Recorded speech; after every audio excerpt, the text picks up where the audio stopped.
Вінниця – місто фонтанів та сакур. Жваве, затишне, розвинене. Надзвичайно гарне місто. Майже у самому серці України. 14 липня 2022 рік. Теплий літній ранок. Звичайний для багатьох. Останній для майбутніх янголів. Куди ми йдемо, зайка? Куди ми йдемо? До Алли? По місту лунає сирена. До моменту, коли життя 29 родин розіб'ється вщент, залишається 17 хвилин. Остання посмішка. Останнє кохаю. Останні секунди життя.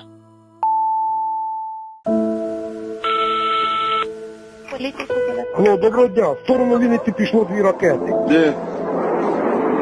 На Вінниці. О 10:45 пролунав вибух. Перший, другий, третій.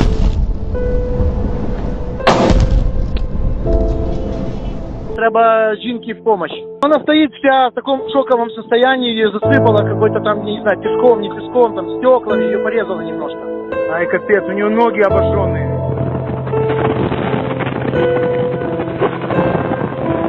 Там сестра не может выбраться, завалила двери, туда кто-то поехал. Все на улице, она не может выбраться, там завалила полностью квартиру.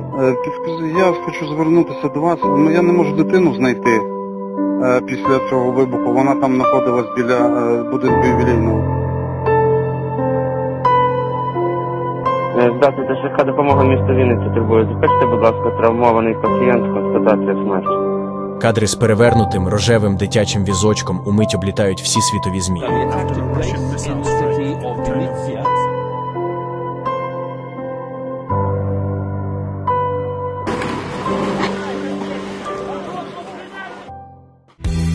Вінниця плаче і не дощами, площа вкрита склом і тілами.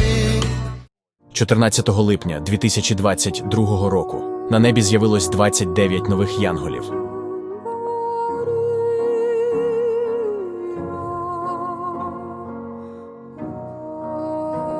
Дмитрієва Єлизавета. Лізочка. Серце родини, в якій всі були щасливі, що їх маленькою крихіткою була Лізуня. Така неординарна й особлива. Ця чудова дівчинка завжди була життєрадісна і яскрава. І коли боролася за життя в кардіологічному центрі Охмадиту в 7-місячному віці, і на відпочинку на морі, і коли носилася по безкінечним локаціям розважального центру. В її карих оченятах завжди палала пристрасть до життя. Вона обожнювала навколишній світ, любила тваринок і милувалася квітами, була закохана в море і розваги на воді, була в захваті від їзди на автомобілі і мопеді, полюбляла подорожі на швидкісному потязі. Улюблене заняття – малювання. В альбомі, на дошці, на асфальті, олівцями, фломастерами, крейдою – неважливо. І улюблені персонажі – ослики, котики, тигри, собачки, папа, мама, Ліза, баба, тьотя. А коли звучала музика і Лізочка починала танцювати, то в неї ніби крила виростали. В свої танці вона затягувала всіх. Ліза народилася і жила в Києві. В Вінницю вона приїхала до бабусі. В той трагічний для вінничан день Лізочка з мамою поверталися додому після занять в логопедичному центрі, та ворожа ракета миттєво обірвала життя яскравої зіроньки. П'яхін Кирило. Добрий, щирий та вихований хлопчик Кирило народився та проживав у місті Херсон. Найбільше полюбляв малювання, футбол, складання конструктора Лего, шахи. Знімав тік-ток та активно проводив свій відпочинок з друзями. Мама і тато завжди радували Кирила різними смаколиками і водили на атракціони. Вже в шкільному віці у нього з'явилася мрія купити собі айфон, тому маленький Кирил старанно накопичував гроші, які дарували родичі, знайомі та друзі на свята. На жаль, ця мрія не здійснилася, так як почалася повномасштабна війна. Через постійні обстріли Кирил з мамою і татом виїхали з Херсону до міста Вінниця. Згодом до них приєднались бабуся з дідусем. Вони також виїхали з окупації. 14 липня бабуся збиралася по справах в банк, і Кирил дуже захотів поїхати з нею, щоб прогулятися містом. Під час відвідування банку розпочалася повітряна тривога. Кирил чекав бабусю в автомобілі на стоянці неподалік будинку офіцерів. Автостоянка була одним із епіцентрів вибуху. Вікторія Рекута і Максим Жарій. Мама та синочок. Тим ранком Вікторія із Максимчиком приїхали на огляд у медичний центр «Нейромед» та опинились в епіцентрі ракетного удару. Спочатку обоє були у списках зниклих безвісті. Рідні та друзі до останнього мали надію, що Вікторія та Максим вижили та знаходяться десь у лікарні. На жаль, дива не сталося. Їх знайшли увечері. Віка з Максимом жили не у Вінниці. Вони родом із села Мала Мочулка, а у селищі Теплик у Віки та її чоловіка була своя аптека. Там Віка працювала стоматологом. Вона була дуже гарним фахівцем, до неї їздив весь район. Раніше працювала у лікарні, а невдовзі до трагедії відкрила приватний кабінет, про який давно мріяла. У Вінницю вони приїхали спеціально на прийом до медичного центру. Їх привіз туди чоловік Вікторії, відчим Максима. За місяць до трагедії у них було весілля. Висадив біля клініки, а сам поїхав у справах. Вони були записані на прийом о 10:45. Тільки зайшли до клініки, і одразу стався вибух. Вікторія обожнювала свого сина та вкладала в його виховання всю душу, готувала до школи. Мріяла бачити його успіхи, лікувати пацієнтів, піклуватися про родину, кохати, жити довгим та щасливим життям. Максимчик тільки закінчив 1 клас. Дуже любив танцювати, ходив на боротьбу, знімав відео. Мав у свої маленькі роки дуже багато друзів. Був веселим, вихованим та добрим хлопчиком. Життя двох таких світлих людей в одну мить забрала держава-терорист. Борівська Олександра. Саша народилась та все життя прожила у Вінниці. І навіть коли почалась війна, та була можливість виїхати, вона категорично не хотіла. Дуже любила подорожувати, але вчитись теж залишилась у Вінниці. З дитинства Саня була дуже вихована, домашня, спокійна, навіть інколи сором'язлива. Довго займалась танцями, орігамі, тенісом. Саша була все життя порядна, мега відповідальна та справедлива у будь-яких ситуаціях. Дівчина, сонечко, з величезними планами на майбутнє. Саша обрала професію дипломата. Це підходило їй за рисами характеру. Тим паче вона мріяла побачити світ та полюбляла вивчати іноземні мови. Встигла закінчити лише 1 курс. Обожнювала подорожі. Десятки разів була в Єгипті, але так і не попала на піраміди в Каїр, дуже мріяла побачити їх та Гранд Каньйон. Тепер в проєкті «Невидані дипломи» подорожує по всьому світу. У той день Саша чекала інструктора з водіння біля будинку офіцерів. Це було останнє заняття, і в суботу вже мав бути екзамен. Вийшла з дому дуже радісна, адже зранку з татом вибирала свій перший автомобіль.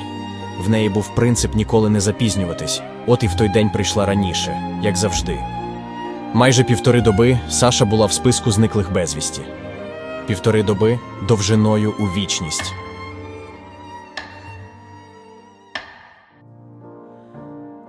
Лисенко Ольга.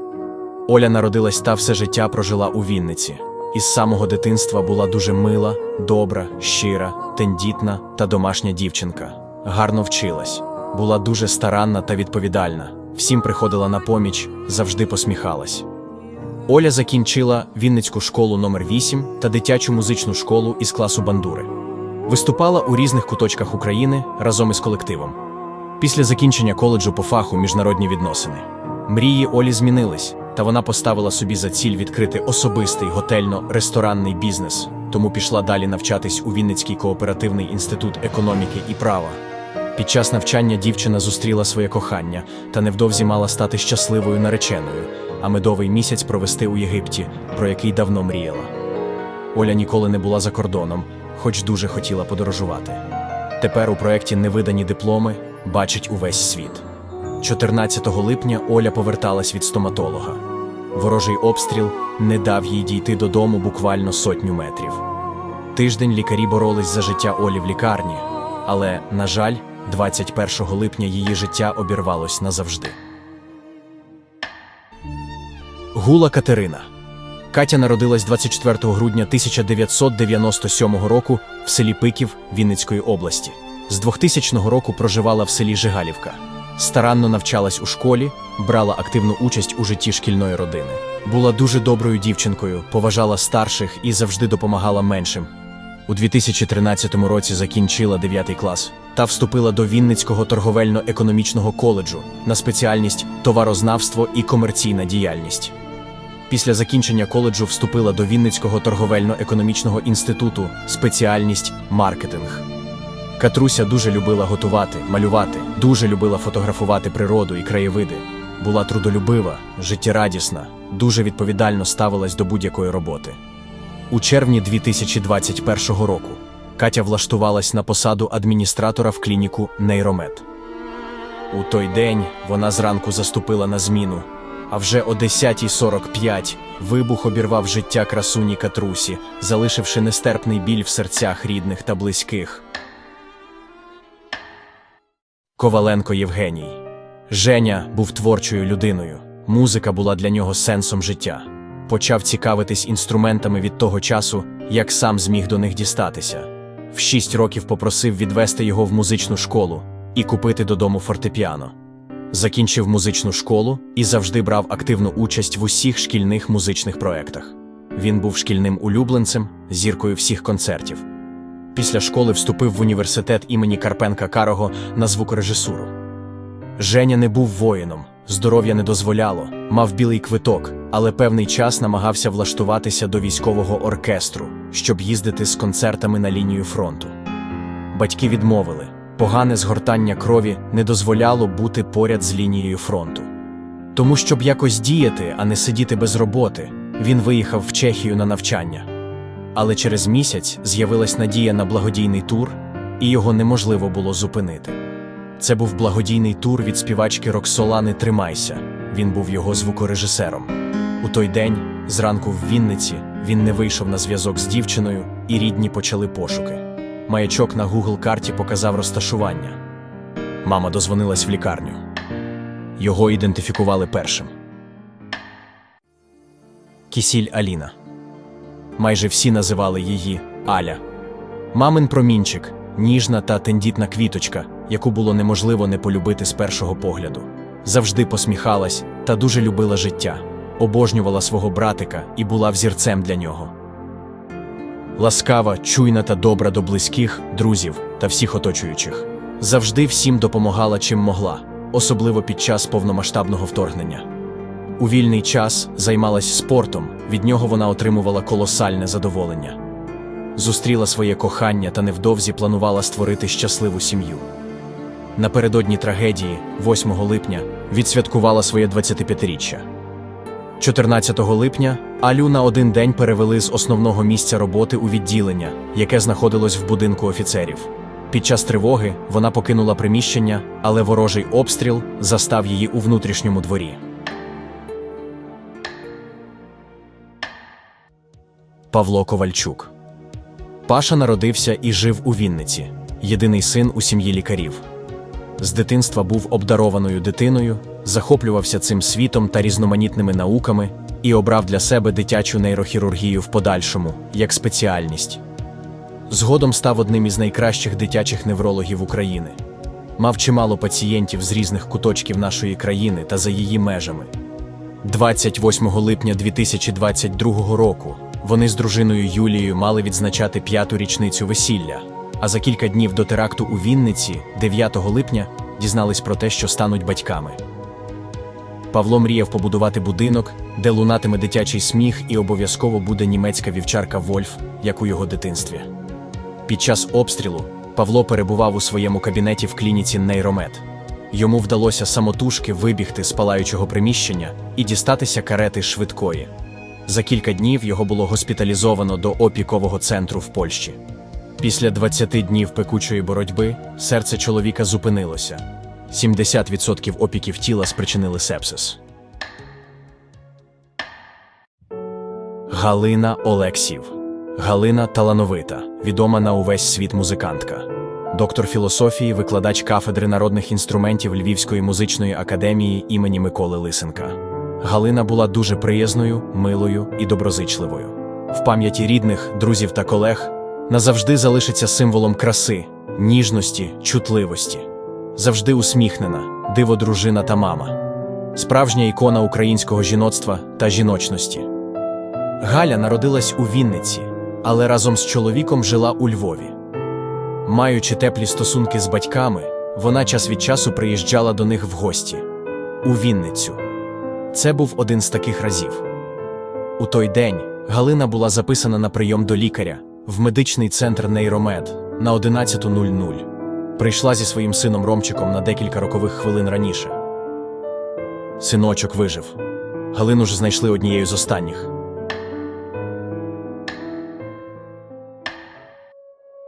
Даценко Володимир. Вовчик, або Борода, як його називали друзі, мав неймовірну енергетику і почуття гумору. Він був людиною з величезним серцем, надійним другом, який прийде на допомогу. Завжди був на стороні правди. Любив швидкість, стрільбу, подорожі. Чудово грав на гітарі. Дуже любив собак. Мав наречену, який зробив пропозицію і мріяв одружитись. Був батьком 3 дітей. З початком повномасштабного вторгнення разом з учасниками організації «Дорожній контроль Вінниця» допомагав патрулювати місто, був волонтером. Згодом пішов добровольцем на війну, служив в Айдарі. У той день Володимир привіз побратима у клініку «Нейромед». Добу його вважали безвісти зниклим. Харченко Тетяна. Таня народилася в місті Бердичів. Успішно закінчила школу і вступила до Вінницького фахового коледжу будівництва, архітектури та дизайну, який закінчила з червоним дипломом. Згодом продовжила навчання у Вінницькому торговельно-економічному інституті, а потім закінчила з червоним дипломом Інститут інноваційної освіти КНУБА. Танюша одна виховувала сина Матвійчика, який був її сенсом життя. Намагалася все зробити для нього, мріяла того року повести Матвійчика до 1 класу. У досить ранньому віці очолила ТОВ лікувально-оздоровчий центр «Преміум Поділля», пропрацювала там більше 5 років. 2 роки завзято і віддано працювала в дружньому кваліфікованому колективі медичного центру «Нейромед», де 14 липня обірвалось її життя. Поліщук Віктор. Віктор був творчою та креативною особистістю. Йому пощастило зростати у колі чудових, люблячих мами й тата, меншої сестрички Валентини. А згодом створити дружню сім'ю з Оленою та виховувати чарівну донечку Яну, який був найліпшим батьком, а дружині коханим чоловіком, які його обожнювали. У пам'яті рідних, колег, друзів Віктор залишиться як чесна, відповідальна, розумна, добра, весела, дуже особлива людина. Він вів активний спосіб життя, ходив в гори, які були його особливою пристрістю. Мав безмежну любов до музики. Віктор був культурним діячем та активним волонтером з початку війни. Саме у той час Віктор перебував біля будинку офіцерів, займаючись допомогою в організації благодійного концерту гурту ВВ. Ващук Леся. Реготуха, на якій трималось все. Саме так згадують Лесю близькі. Вона була душею будь-якої компанії, а в її щиру посмішку неможливо було не закохатись з першого погляду. Світла, щира, відкрита, вродлива, з почуттям гумору. Мала дуже багато друзів. Для своєї сім'ї була люблячою жінкою, мамою, донькою, сестричкою. В молодої жінки було стільки енергії та жаги до життя, що удосталь вистачало часу на всіх. На сім'ю, донечку Софію та синочка Андрійка, на улюблену роботу, на друзів.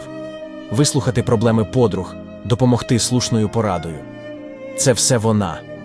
У той день, 14 липня, Леся із подругою Світланою вийшла з храму Георгія Побідоносця у напрямку будинку побуду, прямуючи на роботу у ТЦ 4 сезони. Обидві потрапили під ворожий обстріл. Чешківська Світлана. Світлана народилась у місті Вінниці та усе своє життя проживала тут. Навчалася в 32-й школі, по закінченню 9 класів вступила у педагогічний коледж, а потім уже в університет імені Коцюбинського, де навчалась на вчителя початкових класів. Працюючи у різних сферах діяльності, Світлана розуміла, що хоче власного розвитку, шукала, як себе реалізувати та чим би їй було цікаво займатись. З часом вона вирішила відкрити власну справу та стати приватним підприємцем. Світлана за життя була дуже успішною жінкою, яка, незважаючи на різні перешкоди, завжди прямувала до своїх цілей. Була дуже гарною подругою, щирою, надійною і вірною людиною, чудовою донькою, мамою та молодою бабусею. Була із тих людей, які усім завжди допомагають. Любила життя та брала від нього тільки найкраще. У вільний час Світлана дуже полюбляла готувати різні десерти, випікати і взагалі все, що цього стосувалось. Була творча та мріяла завжди багато подорожувати. 14 липня став її останнім днем життя. Мулевич Володимир. Володимир Андрійович народився в місті Харциськ Донецької області в сім'ї робітників. Майже все життя працював водієм, ніколи не міг сидіти на місці. Все життя за кермом, вмів їздити на будь-якому транспорті. В водійському посвідченні були відкриті всі категорії, крім трамвая та мотоциклів, хоча і на них теж вмів їздити. Володимир дуже любив гумор, знав безліч анекдотів, любив гумористичні програми, завжди був душею компанії. Був добрим, відкритим та дуже щирим. Завжди намагався всім допомогти, мав безліч друзів та товаришів. Дуже любив свою родину, дружину Олю, дітей Аню та Євгена, онука Віктора, сестру Тетяну. Того дня Володимир Андрійович проходив планове УЗД серця після перенесеного інфаркту у клініці «Нейромед» та опинився в епіцентрі ворожого обстрілу. Тиховська Оксана. Оксана Миколаївна майже 30 років пропрацювала вчителем початкових класів у Вінницькому ліцеї номер 8. Вчитель вищої категорії. Виховала гарного сина, адже вклала в його виховання всю любов та ніжність. Без бабусі залишилось 2 онуків – Сашко та Юрчик. Оксана всю себе віддавала улюбленій праці та сім'ї. Оксана виросла у багатодітній сім'ї, в якій була головною, адже після смерті батьків піклувалася про всю родину. Тим літнім ранком Оксана Миколаївна прямувала на роботу до ліцею, де працювала вчителькою початкових класів, не знаючи, що цей день останній у її житті. Суверіна Катерина Миколаївна. Любляча бабуся, найкраща мама, сестра та подруга. Її тепла вистачало на усіх. Важко працюючи зранку до ночі, створювала затишок навкруги, доглядала батьків, чоловіка. З усмішкою гостинно зустрічала кожну людину, була вірним другом, порадником. Допомагала кожному, усім завжди догоджала. Протягом всього життя безмежно любила та турбувалася про дітей та внуків. Мала одне єдине покликання – допомагати людям. Вважала, що своїми вчинками може змінити світ на краще. Прямуючи на роботу 14 липня, потрапила під ворожий обстріл. Фальштинська Наталія. Наталія була спеціалістом з багаторічним досвідом. У 1999 році закінчила Вінницький медичний інститут за спеціальністю «Лікувальна справа», спеціалізація «Неврологія». Була учасником Європейської асоціації неврологів, Української протиепілептичної ліги, Асоціації боротьби з інсультом. Працювала лікарем-неврологом у медичному центрі «Нейромед».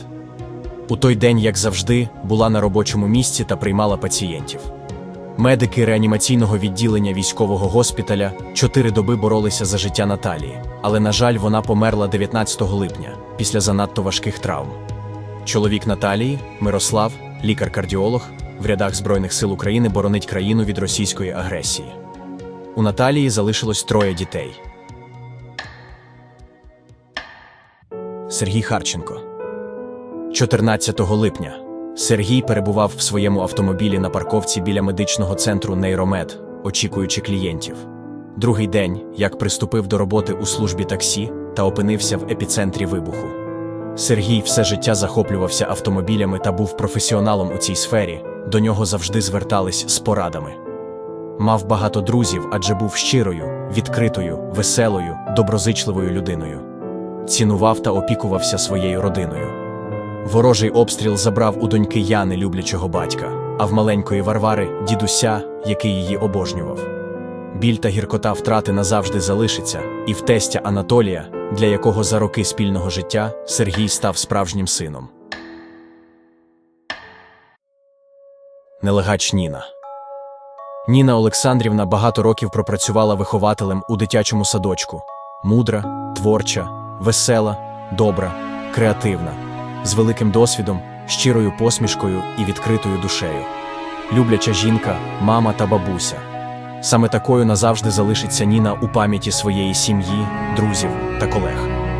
Тим ранком, 14 липня, Ніна Олександрівна поверталась із паспортного столу, так як замовляла онуку паспорт. В момент прильоту якраз проходила біля літака.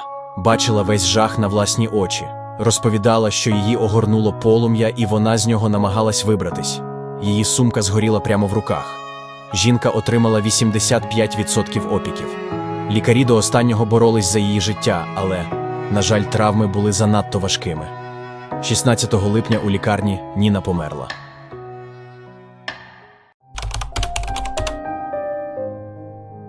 Після трагедії 14 липня батьками загиблої Олександри Борівської було створено благодійний фонд пам'яті жертв теракту у Вінниці з метою облаштування скверу з меморіалом на честь загиблих.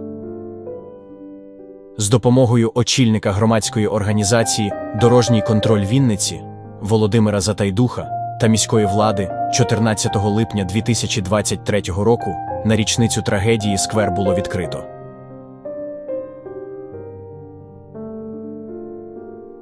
Сьогодні у Вінниці приспущені державні прапори у громаді День жалоби за загиблими під час ракетного обстрілу Замостя торік 14 липня. Близько 9-ї ранку на парковці одного з торгових центрів збираються учасники автопробігу у пам'ять про мирних мешканців, яких вбили російські ракети, каже організатор Володимир Затайдух. Торік на площі Перемоги загинув його друг Володимир Даценко, його називали «Борода». Україну пішов захищати добровольцем. Сьогодні ж обгорілі номерні знаки з його машини вчепили на одне з авто, яке рухатиметься колоною. Максимально тихий, тобто без жодних подач звукового сигналу, адже ми всі пам'ятаємо, це не свято. Це перший наш автопробіг, який, як сказати, він максимально важкий. У дві колони вишиковується до сотні машин, попереду автівки синього та жовтого кольорів. На одній номерний знак з датою трагедії, на інший напис «Вінниця». Водії кріплять синьо-жовті прапори, білі полотна з фотографіями загиблих та улюбленою фразою Володимира Даценка «Рабів до раю не пускають». Після хвилини мовчання у супроводі патрульних колона виїздить на Хмельницьке шосе.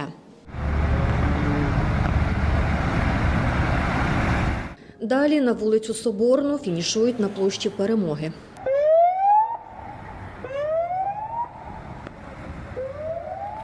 Тут уже збираються рідні, друзі, знайомі загиблих від ракетного обстрілу та вінничани. Кладуть квіти до ще не відкритої стели пам'яті. Прийшли й одногрупники загиблої Олександри Борівської. Студентка ДОНУ того дня на парковці біля ювілейного чекала на інструктора з водіння. Вона, можна сказати, була лідером нашої групи, завжди така запальна, всіх заводила свою енергію, дуже в неї енергії було багато. І, всі її любили. Вона завжди посміхалась. 10:46 – відкриття стели пам'яті. Саме у цей час торік пролунали перші звуки вибухів на площі Перемоги. Нехай в цю хвилину наші думки долетять до небес і торкнуться до крил невинних душ, які рік тому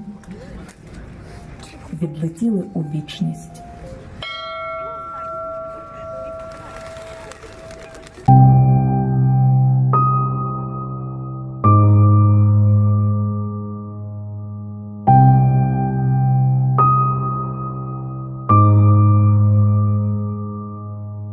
– 14 липня 2022 року життя 29 щасливих сімей поділилося на «до» та «після». У кожну українську сім'ю того дня увійшло велике горе, сум і розпач. 29 янголів, яких так рано забрали. Неможливо усвідомити той біль втрати, який відчувають рідні. Неможливо забути ці усмішки, які тепер світять всім нам з небес. Залишились тільки пам'ять та невимовний біль на все життя.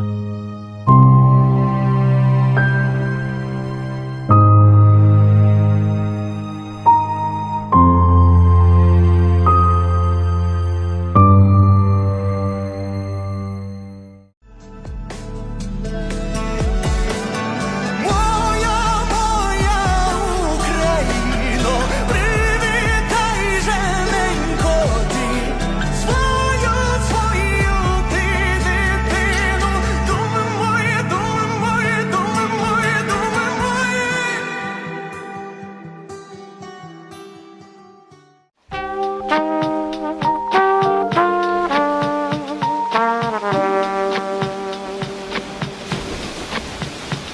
але десь є місце, просто неба, там, де голоси не йдуть по проводах. Бувай, я пам'ятатиму про тебе в усіх галактиках, в усіх морях.